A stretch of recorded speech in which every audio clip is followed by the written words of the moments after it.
Hello students, as के classes के YouTube channel में आप सभी का स्वागत है। जैसा कि आप सभी काफ़ी समय से रिक्वेस्ट कर रहे थे कि क्लास 11th वाले जो स्टूडेंट्स हैं उनकी एग्ज़ाम की प्रिपरेशन एएस के क्लासेस पर करवाई जाए, तो आपकी इसी रिक्वेस्ट के बाद आज से मैं आपका जो भी आपके सब्जेक्ट्स हैं उनका जो सिलेबस है, तो यहाँ पे मैं क्वार्टरली की आपकी प्रिपरेशन करवाने के लिए यहाँ पे वीडियो लाती रहूँगी। यदि आपका अच्छा रिस्पांस मिलता है तो मैं आपकी एग्ज़ाम की प्रिपरेशन को कंटिन्यू ज़रूर करवाऊँगी। तो चलिए यहाँ पे हम वीडियो को स्टार्ट करते हैं। आज हम हिंदी का एक लेखक परिचय पढ़ेंगे जिसका टॉपिक है मुंशी प्रेमचंद। मुंशी प्रेमचंद को आप सभी जानते होंगे। मुंशी प्रेमचंद जो हैं उन्हें उपन्यास सम्राट के नाम से जाना जाता है। उन्होंने कई उपन्यास, कई कहानियों और साथ ही साथ कई नाटकों की रचना भी की है। तो यहाँ पे हम देखेंगे कि इनकी जो रचनाएं भाषा शैली और साहित्य में स्थान निम्न ये जो बिंदु दिए गए हैं उनके आधार पर ही हम इनका जीवन परिचय का अध्ययन करने वाले हैं। तो वीडियो में एंड तक बने रहिए और साथ में जो भी मैं आपको इन्फॉर्मेशन देती हूँ उसको ध्यान से सुनिए। पीडीएफ को आपको डाउनलोड करने के लिए डिस्क्रिप्शन बॉक्स में जाके पीडीएफ को डाउनलोड कर लेना है लिंक पर टच करके, और साथ ही साथ वीडियो को ज़्यादा से ज़्यादा शेयर और लाइक करना मत भूलिए। तो यहाँ पे हम देखेंगे कि यहाँ पे जीवन परिचय के अंतर्गत जन्म तिथि, पिताजी का नाम, शिक्षा दीक्षा और मृत्यु ये आते हैं।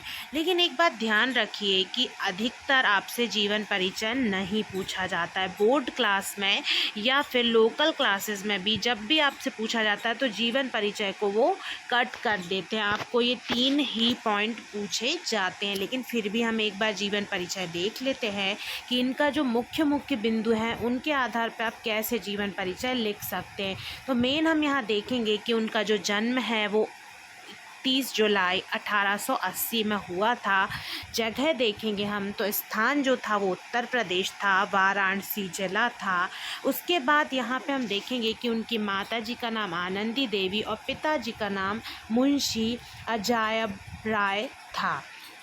ठीक है, इतना जो है वो आपका इनफ होगा। उसके बाद आप यहाँ से देखेंगे कि उनकी आरंभिक जो शिक्षा दीक्षा थी वो फ़ारसी में हुई थी और उनकी लंबी बीमारी के बाद 8 अक्टूबर 1936 को उनका निधन हो गया था। तो ये जो था ये आपका जीवन परिचय हो गया। तो इससे संबंधित हो सकता है कोई आपको ऑब्जेक्टिव पूछा जाए, तो एक बार इसको पढ़ के ज़रूर जाइए। उसके बाद फिर हम देखेंगे कि जो रचनाएं हैं, तो यहाँ मैं आपको एक बात बताऊंगी कि उनकी दो प्रमुख जो रचनाएं हैं वो हैं गोदान, ठीक है, गोदान और गबन। इससे ही जो प्रेमचंद्र जी हैं उनकी रचनाओं में ये बहुत ही ज़्यादा प्रमुख और प्रसिद्ध रचनाएं हैं।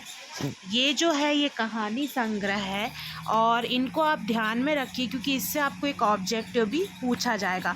बाकी जो कहानियां हैं और जो, तो इसमें दो बैल की कथा, ईदगाह, नमक का दरोगा और खुदी, ये भी जो है ये सरल हैं और आपको आसानी से याद हो जाएंगे। इनके बारे में कभी ना कभी आपने पढ़ा या सुना ज़रूर होगा। लेकिन गोदान और गबन भी आपको याद रखना है क्योंकि इससे हो सकता है आपको 1 नंबर का खाली स्थान पूछ लिया जाए।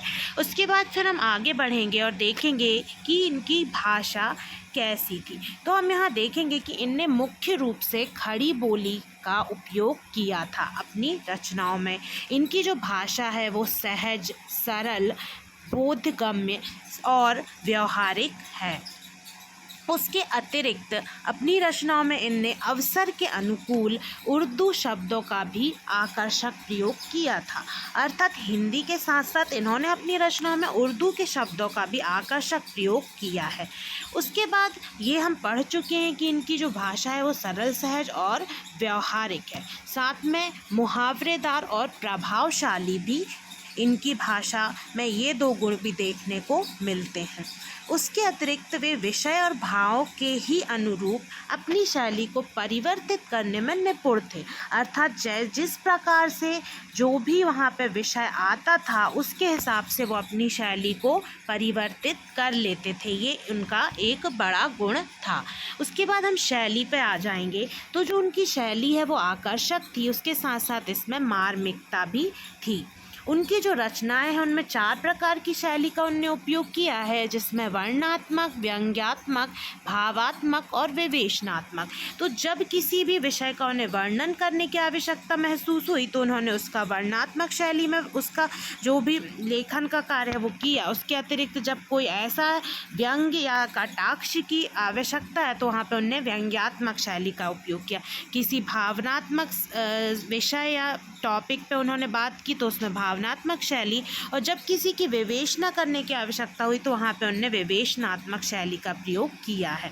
उसके अतिरिक्त चित्रात्मकता मुंशी प्रेमचंद जी की रचनाओं की विशेषता है, अर्थात वो इस तरीके से किसी भी विषय का, किसी भी कहानी या किसी भी निबंध या फिर उपन्यास का इस तरीके से वर्णन करते थे जिसमें चित्रात्मकता भी देखने को मिलती थी, अर्थात उनके शब्दों के द्वारा इस तरीके से वर्णन किया जाता था कि जिससे किसी भी चीज़ का चित्र वहाँ पे पाठक की आंखों के सामने प्रस्तुत हो सके।